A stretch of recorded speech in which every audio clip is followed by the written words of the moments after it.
Сәлеметсіздер ме балалар? Бүгінгі сабағымызға қош келдіңіздер. Бүгінгі сабағымыздың тақырыбы Жамбыл Шабаевтың «Зілді бұйрық» өлеңі.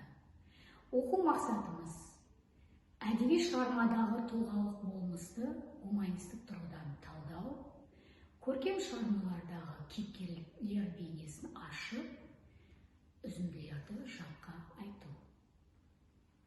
Ұлт-азаттық көтеріліс. Көтеріліс 1916 жылдың шілде айының бас кезінде пайда болды. Көтеріліс отаршылыққа қарсы сипатта болды. Өлкені талауға салу Бірінші дүниежүзілік соғыс жылдарында бұрынғысынан да жеделдете жүргізіліп, ауқымды сипат алды. Көтеріліске 1916 жылы 25 маусымда шыққан патшаның жарлығы себеп болды. Жарлық бойынша 19 бен 43 жас аралығындағы ер адамдар тыл жұмысына шақырылды. Дүниежүзілік соғыс Қазақстанға үлкен зардабын тигізді. Жергілікті халықтан соғысқа деп алынатын салық 3-4 есеге көбейді. Бір ғана Жетісудан 34 миллион сом мөлшерінде мал және мал өнімдері алынды. Осының бәрі егістік жерінің қысқаруы мен ірі қара мал басының азаюына әкеп соқты. Жұмысшылардың жағдайы да өте ауыр болды. Жұмыс күнінің ұзақтығы 12-14 сағатқа созылып, бір күндік орташа жалақы 20 тиынды ғана құрады. Сондай-ақ, көтерілістің негізгі ошақтары Торғай, Жетісу, Ақмоланың Есіл бойындағы жерлерді қамтыды. Көтеріліс шілде айынан басталды. Жетісуда көтерілісшілер ұйғыр, қырғыз шаруаларымен бірігіп әрекет жасады. 1916 жыл тамызда 5000-нан астам көтерілісшілер Қарқара жәрмеңкесін басып алды. 1916 жыл 20 шілдеде Түркістан өлкесінің генерал-губернаторы болып Куропаткин тағайындалды. Ол көтерілісті басу үшін халықтың рулық немесе тайпалық араздығын пайдалануға нұсқау берді. Алайда көтеріліс аяусыз жазаланды. Жетісудағы көтеріліс болған аудандардан 238 мыңнан астам адам Қытайға көшіп кетті. Мәмбетовті 12 серігімен Абақтыда азаттап өлтірсе, Боралдай асуында жұрт алдында әшекейіп дарғасып өлтірілді. Көтерілістің негізгі жеңілу себептері бытыраңқылық, көтеріліс ошақтары арасындағы байланыстың жеткіліксіздігі, жазалаушы күштердің басымдылығы болатын.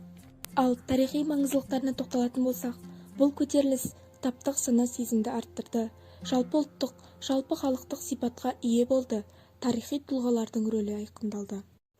Көтеріліс 1916 жылдың қазақ халқының қолы жеткен саяси тәуелсіздігі мен ұлттық қауіпсіздігі үшін күрестің бір белесі болып тарихта орын алды. Жамбыл ақын туралы не білесіңдер?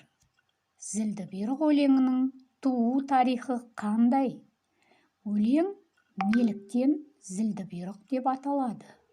Бірінші тапсырма өлеңнен үзінді оқып, кім жылдам әдісімен талдау.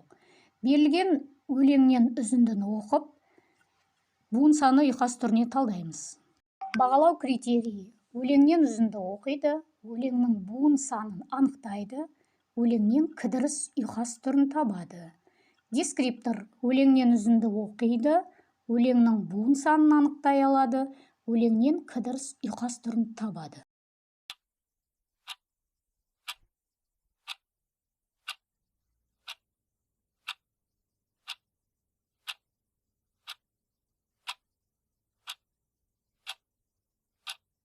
Айтсыздар балалар, өлең 11 буынды, 2 кідірісті, қар өлең ұйқасынан тұрады. Сөздікпен жұмыс. Жандарал, көне патша кезіндегі полиция қызметкерлеріне берілген атақ лауазым.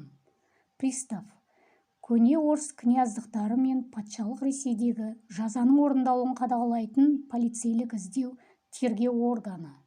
Сендей, аласапыран болды сапырлысты. Сая, жанға жайлы, көлеңкелі салқын жер, немесе арқа сүйер қамқор пана. Саршатамыз, аспан айналып жерге түсетін ыстық, не тамыз айының ескіше атауы. Екінші тапсырма. Блум түймедағы арқылы зілді бұйрық шығармасын талдаймыз.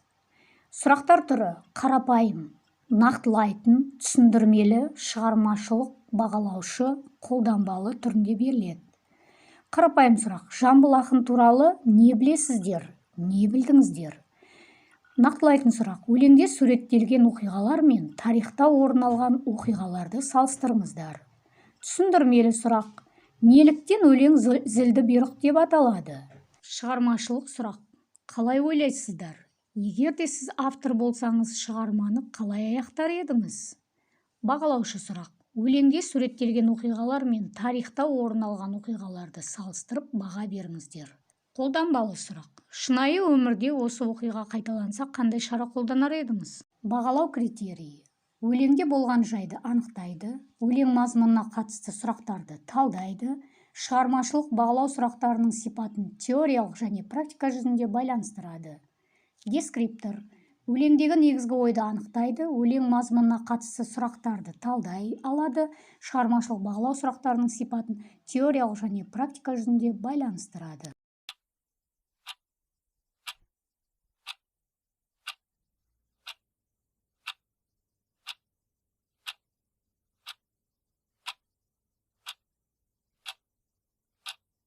Оқу тапсырмасы. Жағымды және жағымсыз кейіпкерлердің жеке қасиеттерін қатыстырып, өлең құрастырып жазыңыздар. Өлең 2 шумақтан тұрсын. Өлеңге ат қойыңыздар. Құрметті оқушылар, сабағымызды қорытындылай келе. Биыл да Жамбыл Жабаевтың 175 жылдық мерейтойына орай түрлі іс-шаралар ұйымдастырылуда. Жамбыл ақынымызды қанша айтсақ та артық етпейді. Өйткені Жамбыл ақынымыз өзінің шығармалары арқылы халықтың мұң-мұқтажын жырлап қана қоймай, шындықты бетке айтқан айтыскер ақынымыз. Өзіндік шығармаларының болашақ ұрпаққа берер тәрбиесі өте мол. Тарихта да, әдебиетте де өз шығармалары арқылы қалдырар мұрасы біздің асыл қазынамыз. Назар қойып тыңдағандарыңызға рахмет.